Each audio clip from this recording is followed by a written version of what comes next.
gracias, Víctor, por la presentación. Muchísimas gracias al Colegio de Psicólogos del Estado Zulia por la invitación y a todos los que hoy nos acompañan en esta actividad que desde mi punto de vista es una actividad muy importante y que nos da oportunidad, valga la redundancia, de llegar a muchas personas para conversar temas muy importantes. En mi ponencia vamos a conversar de lo que es la salud mental en el autismo, ya que considero que el autismo es un tema pendientísimo que tenemos todos los que trabajamos en salud mental. Tema pendiente, ¿por qué? Porque ahorita nos encontramos con una generación perdida de personas autistas y esa generación perdida es porque hay muchas personas autistas sin diagnóstico,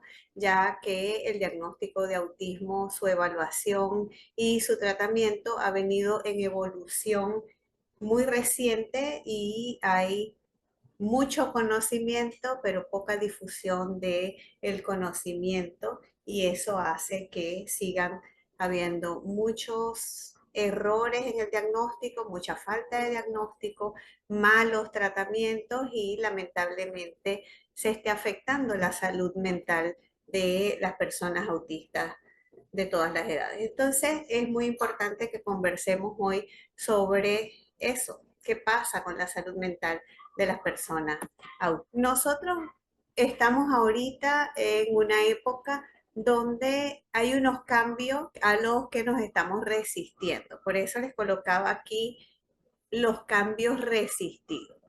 ¿Qué son esos cambios a los que nos estamos resistiendo?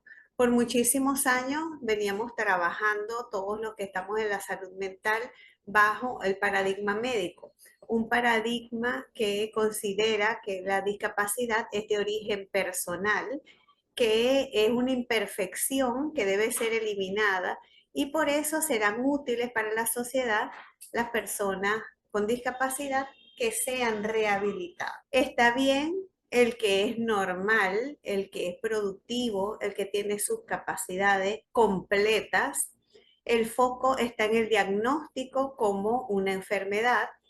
Se considera entonces un paradigma patologizante y capacitista desde el punto de vista que hace discriminación de aquellas personas con discapacidad que no tenga la capacidad productiva completa, o sea que prioriza las capacidades y es patologizante desde el punto de vista de hablar de trastornos, de déficit, de limitaciones y tiene paquetes terapéuticos protocolizados. ¿A qué se refiere esto? Bueno, si tú eres autista, necesitas ir a psicopedagogía, a terapia de lenguaje, a terapia ocupacional, a psicología. Y la psicología tiene que ser una psicología desde el punto de vista conductual, que cambie tu forma de actuar y la normalice.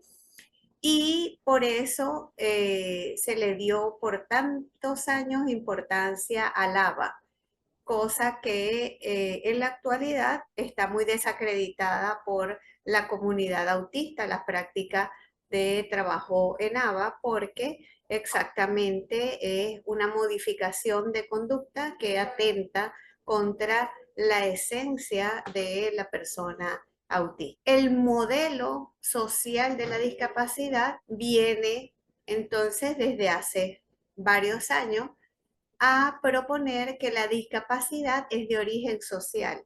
Tiene que ver con la relación entre la persona y las barreras que pone la sociedad, diciendo entonces que no habría discapacidad si no hay barrera social.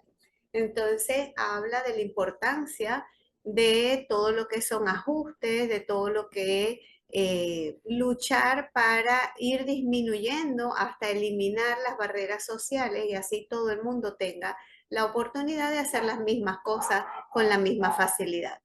Dice entonces que la sociedad pone barreras limitantes que será una cuestión de derechos humanos, que la sociedad responda a las necesidades de todas las personas, que la diversidad es inherente a todos y es lo que hace valiosa a la sociedad, hace foco en la persona, no en el déficit. Y eso implica darle valor a la persona por la propia existencia, no por su capacidad productiva o su capacidad de realizar las cosas. Es inclusiva y es reivindicadora y habla de terapias de apoyo según las necesidades de las personas. Un gran descubrimiento, las terapias que se han dicho y que cuando nos formaron a nosotros nos dijeron que la terapia se va a basar en el motivo de consulta. Pues eso es lo que habla el modelo social de la discapacidad, no de un protocolo donde a la persona por diagnóstico tiene unas terapias en particular y unas cosas a trabajar porque hay que cambiarlo, sino que se va a trabajar según lo que sea el modelo de consulta de cada quien.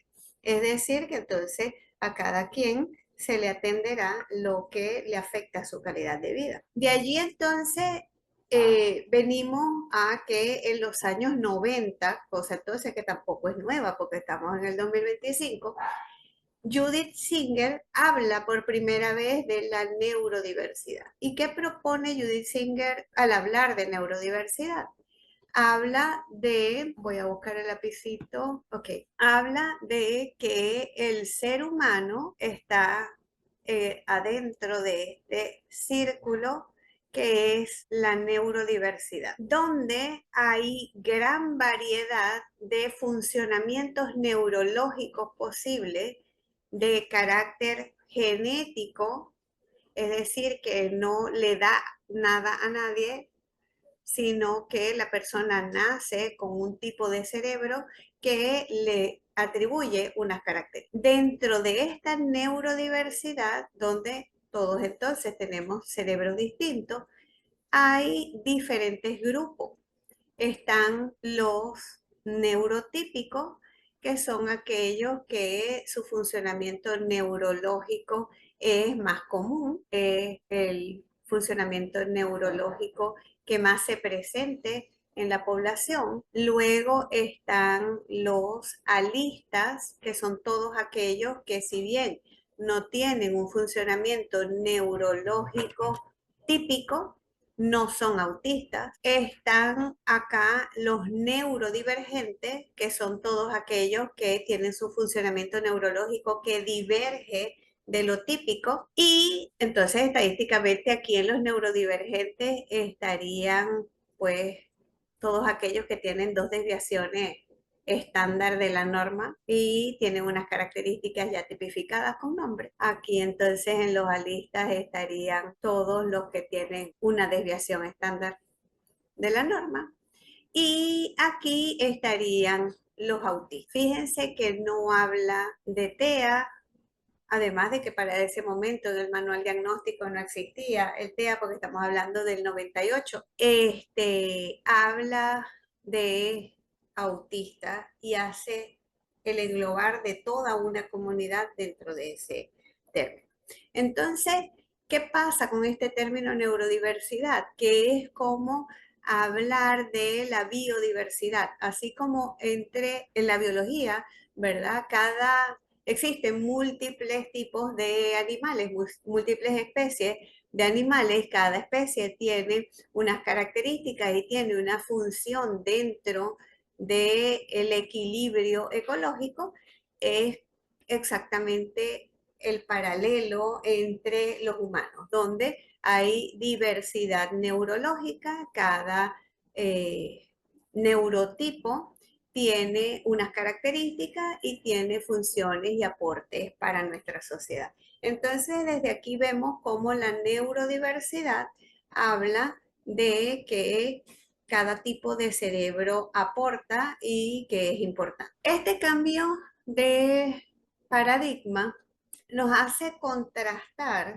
Fíjense que hablamos del modelo médico, luego vamos al modelo social de la discapacidad y llegamos entonces a lo que es la neurodiversidad, el paradigma de la neurodiversidad. Y si comparamos los dos paradigmas que principalmente tenemos adentro del ejercicio de nuestra profesión, que sigue siendo el paradigma médico y el paradigma de la neurodiversidad, aun cuando la lucha autista nos habla mucho de la importancia de fijar ese modelo social de la discapacidad para que funcione junto al paradigma de la neurodiversidad, pues todavía no se ha logrado eso y tenemos todavía paradigma médico y el de la neurodiversidad allí contrastando, donde el paradigma médico habla de paciente, el paradigma de la neurodiversidad habla de consultante,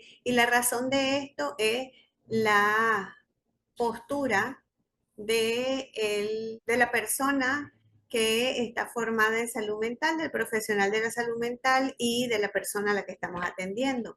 El paradigma médico habla de una superioridad de especialista en salud mental y la persona que viene hacia nosotros está en desventaja, es a la persona a la que nosotros vamos a ayudar, vamos a cambiar, vamos a mejorar. Mientras el paradigma de la neurodiversidad, inclusive, a ver, en el paradigma médico rehabilitar y en el paradigma de la neurodiversidad el consultante es una persona que tiene las mismas posibilidades que nosotros de contribuir a esa terapia.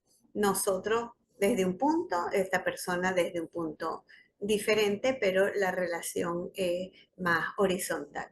El paradigma médico habla de trastorno, el paradigma de la neurodiversidad de condición, paradigma médico habla de síntomas, de criterios diagnósticos, el paradigma de la neurodiversidad habla de características, paradigma médico diagnóstico, neurodiversidad detección o identificación, paradigma médico déficit dificultad, paradigma de la neurodiversidad nos habla de retos, paradigma médico nos habla de rituales, paradigma de neurodiversidad de sistematización de rutinas, el paradigma médico nos habla de intereses restringidos, el paradigma de la neurodiversidad nos habla de intereses profundos, el paradigma médico nos habla de movimientos estereotipados, el paradigma de la neurodiversidad nos habla de steaming, y así podríamos ir citando muchísimas cosas que hacen diferencia entre un modelo o paradigma y el otro.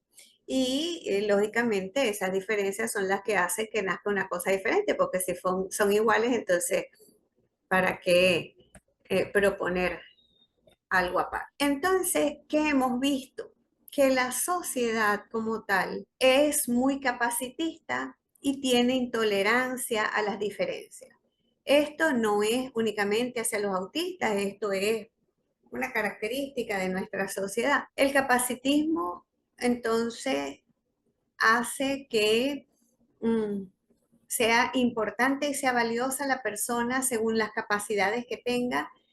Esto muy mediado por el capitalismo, en términos de que es muy importante que la persona produzca dinero, que la persona trabaje, que la persona se forme, que la persona demuestre que hace aporte económico y laborales para una sociedad.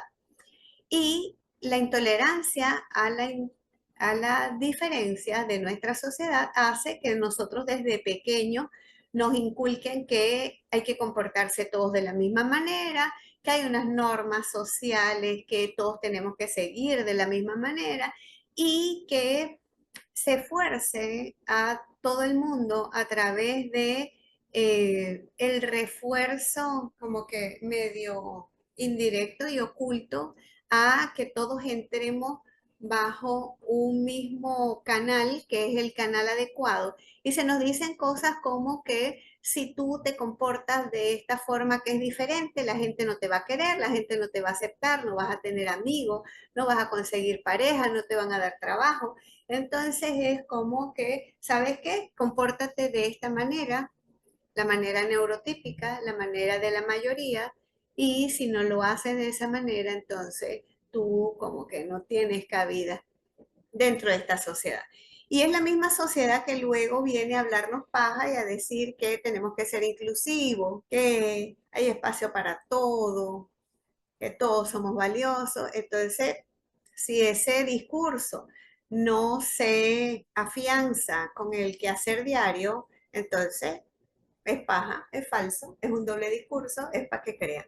Entonces, bajo ese capacitismo y esa intolerancia a la diferencia, nuestra sociedad hace que los autistas tengan una inmensa negación de derechos, tengan rechazo, reciban bullying, reciban frecuentes críticas y vejaciones. Eso crea una sensación de inadecuación con la que crece todo autista, sintiendo que sus maneras, su forma de actuar son inadecuadas, que está mal, que está fallo, que está mal hecho, que no cuadra, que no pertenece, que como que es de otro planeta, de otro mundo, que es el raro, que es el pegado, que es el intenso, que es el necio, que es el mañoso y muchas otras cosas más que tengan la necesidad, la tendencia a hacer masking. Masking es camuflar, es ocultar sus características, ocultar su esencia, ocultar su diferencia para aparentar ser una persona diferente. Y no es difícil deducir que esa persona diferente a la que se supone que deben llegar a ser es una persona neurotípica, porque es la persona que es aceptada por la sociedad, en su mayoría neurotípica, y es lo que se considera socialmente que está bien, y que tengan gran autoexigencia. Autoexigencia para comportarse como se debe, de la manera neurotípica. Autoexigencia para estar en los diferentes espacios, para buscar entrar y ocupar espacios. Entonces la dificultad para ser aceptado en escuelas, en universidades, en trabajo, en espacios sociales, en toda parte.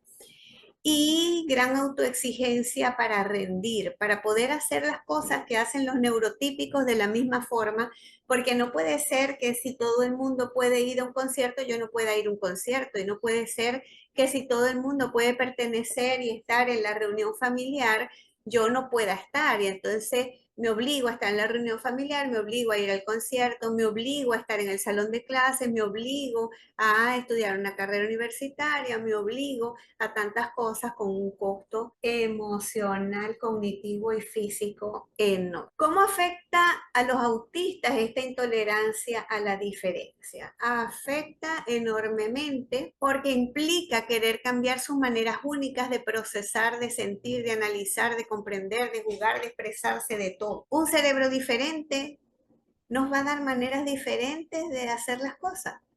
No es no poder hacer las cosas, es hacer las cosas de una manera diferente. Esa intolerancia a la diferencia hace que nos se les imponga formas únicas de aprendizaje, de productividad, de expresión emocional, que se les inste a enmascarar para que no se les note, impidiéndole a los otros, a los que no son los autistas, conocer su neurodivergencia y valorarla.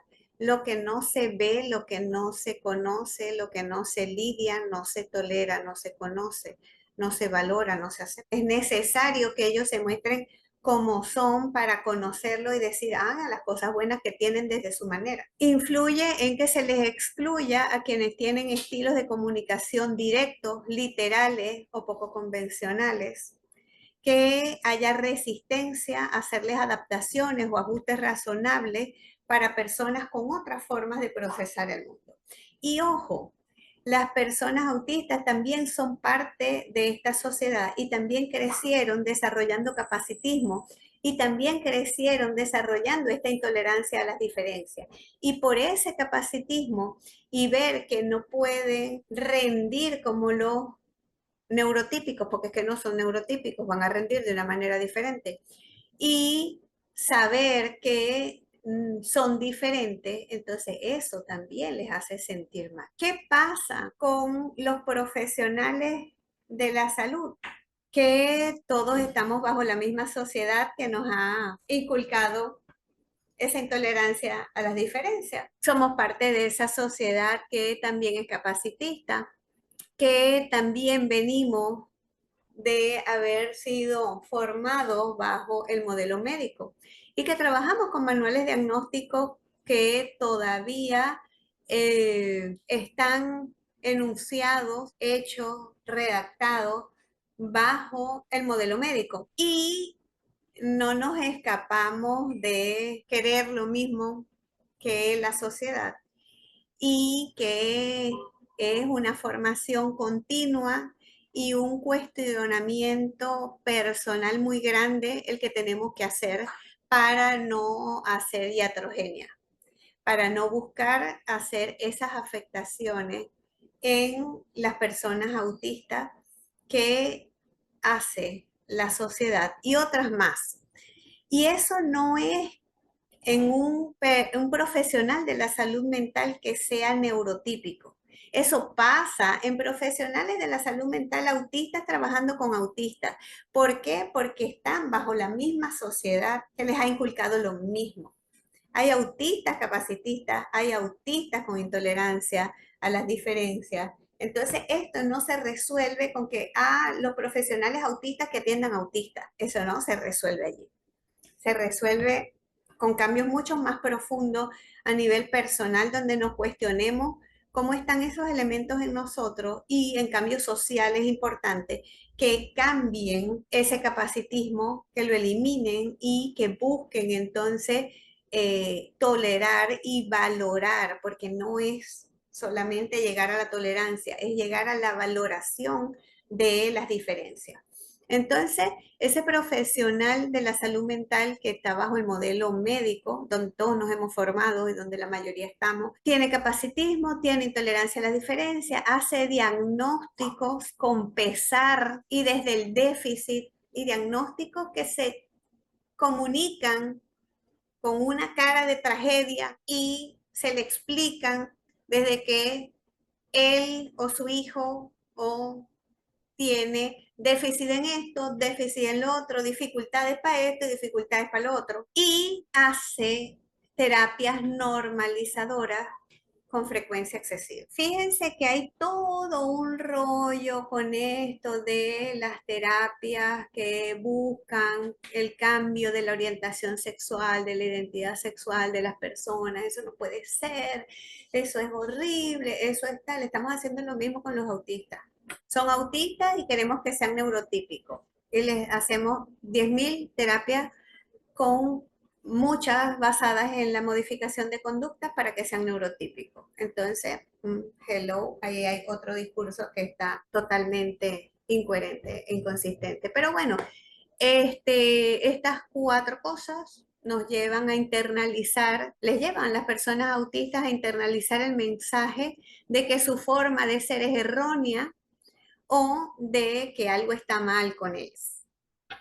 Basándonos en esto, entonces, se les deteriora la autoestima, tienen vergüenza identitaria, autoodio y deseo del enmascaramiento, trauma por invalidación crónica o trauma del enmascaramiento y altas autoexigencias. Fíjese entonces cómo los profesionales de la salud también estamos afectando la salud mental de las personas autistas, así como lo está haciendo nuestra sociedad.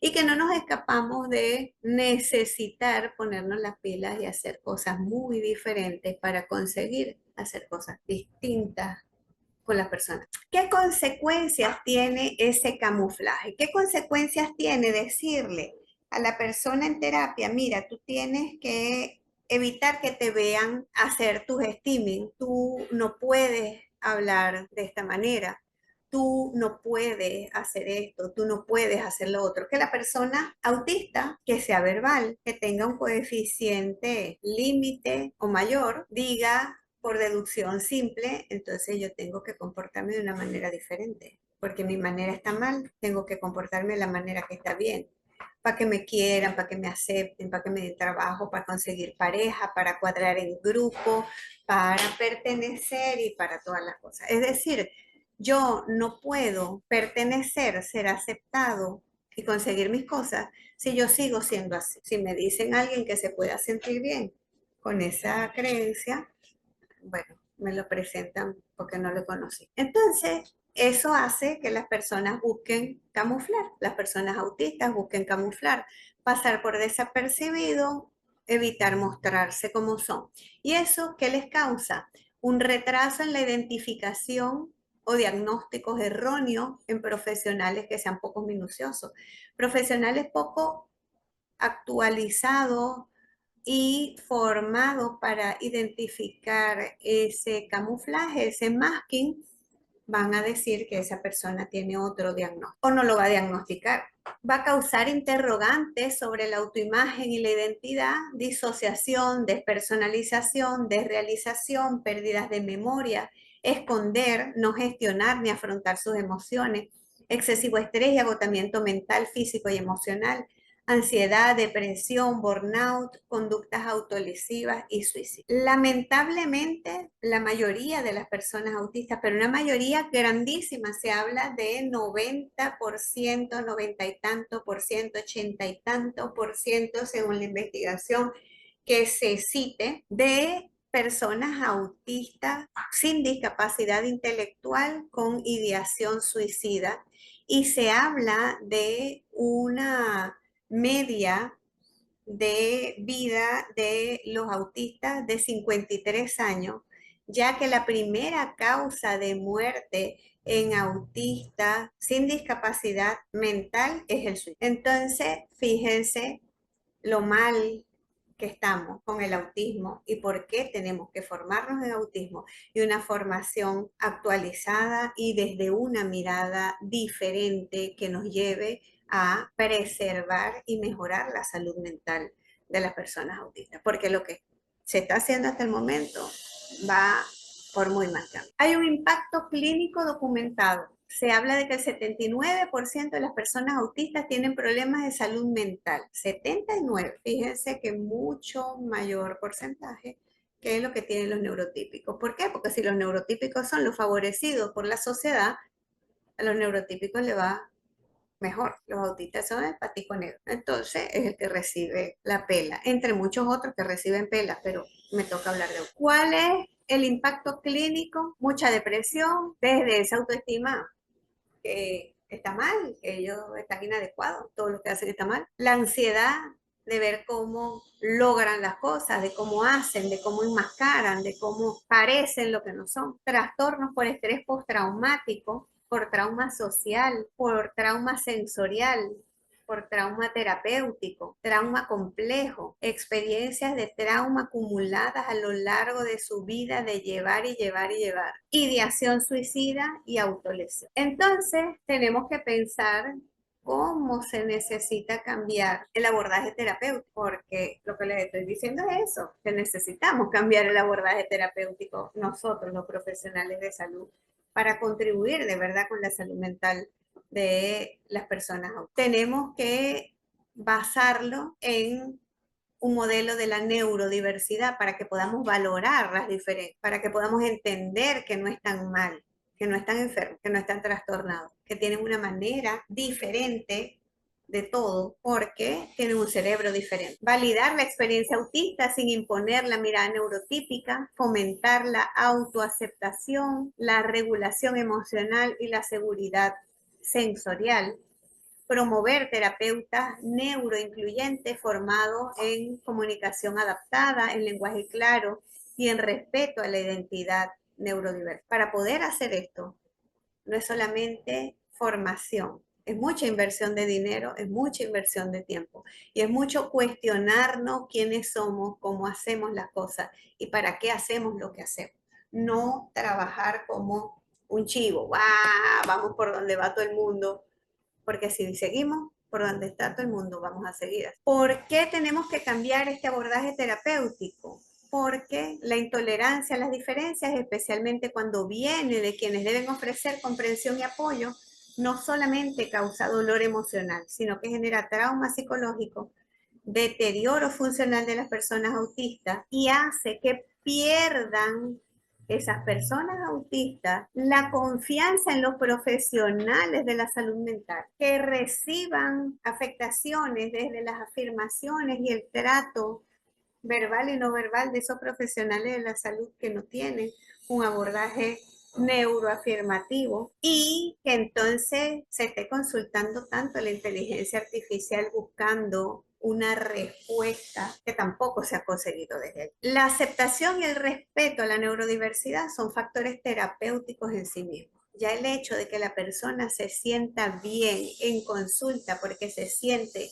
validado, aceptado, comprendido, ya hace un cambio en esa persona. Entonces, es una terapia neuroafirmativa, el nombre lo dice, es la que afirma las diferencias neurológicas, reconoce, respeta y valida las diferencias neurológicas como variaciones naturales del funcionamiento humano, no como trastornos que deben ser curados o corregidos. No busca la causa, porque ¿cuál es la causa del cerebro neurotípico?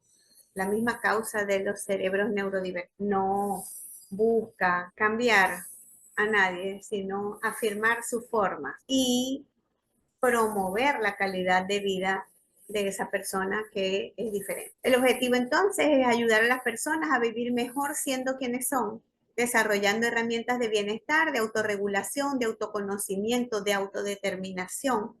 No hacer que la persona se vuelva neurótica. Tiene que ser una red flag el terapeuta que busque que la persona haga las cosas como un neurotipo diferente. Y comúnmente ese neurotipo diferente que se toma como patrón va a ser el neurotipo. También es importante que las terapias sean terapias con perspectiva de género, porque no es lo mismo ser mujer autista que ser hombre autista. No es lo mismo ser una persona trans que ser una persona cisgénero. No es lo mismo ser heterosexual que ser homosexual, porque la sociedad también es intolerante con las diferencias sexuales. Entonces, una persona neurodivergente y sexodivergente tiene doble discriminación. Y si esa persona además está racializada, tiene triple discriminación.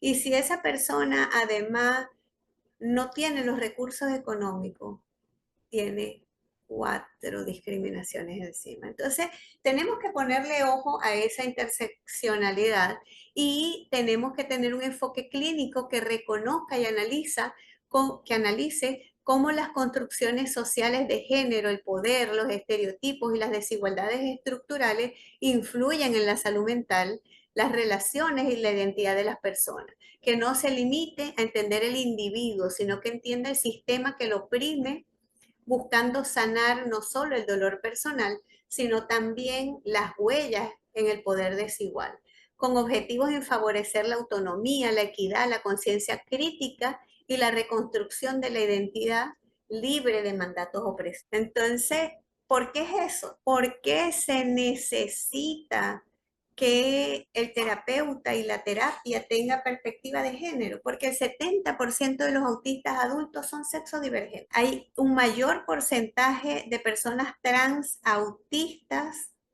que personas trans que sean neurotípicas, que hay sexualidades que no se apegan a las normativas neurotípicas, porque si ellos no son neurotípicos no se pueden apegar a las normativas neurotípicas, y porque hay un mayor porcentaje de mujeres no heterosexuales que mujeres heterosexuales aún. Entonces tenemos una realidad que es que al trabajar con autistas se tiene que trabajar con la sexualidad, se tiene que validar esa sexualidad diferente, y la comunidad autista habla inclusive del término neuroqueer, y es que nosotros somos neurológica y sexualmente diferentes. ¿Qué objetivo se quiere lograr con esta forma diferente de hacer terapia?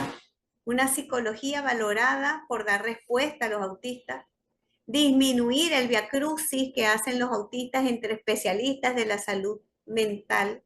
Van para este, no le sirvió, van para el otro, no le gustó, van para este, no le dijo nada, van para el otro, le hizo un diagnóstico equivocado. Ese es el viacrucis. Adaptación de estrategias de evaluación y de terapia a la neurodivergencia, porque si analizan las cosas de una forma diferente.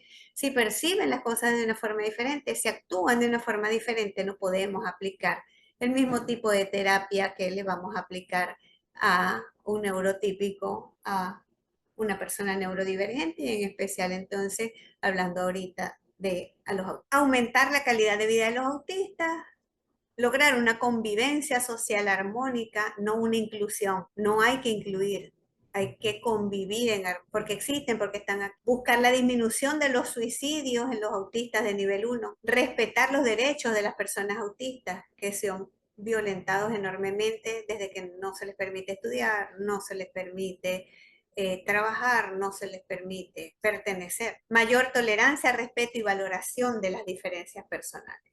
Les doy las gracias a todos por escucharme y les doy las gracias muy especialmente a aquellos que se hayan logrado cuestionar su papel como terapeuta, su papel como evaluador, su papel como persona perteneciente a esta sociedad que está haciendo tanto daño a las personas. Quien quiera Gracias igual. contactarme lo puede hacer a través de mi Instagram, que es Te Apoyo en tu Vida, y a través de mi teléfono que está allí.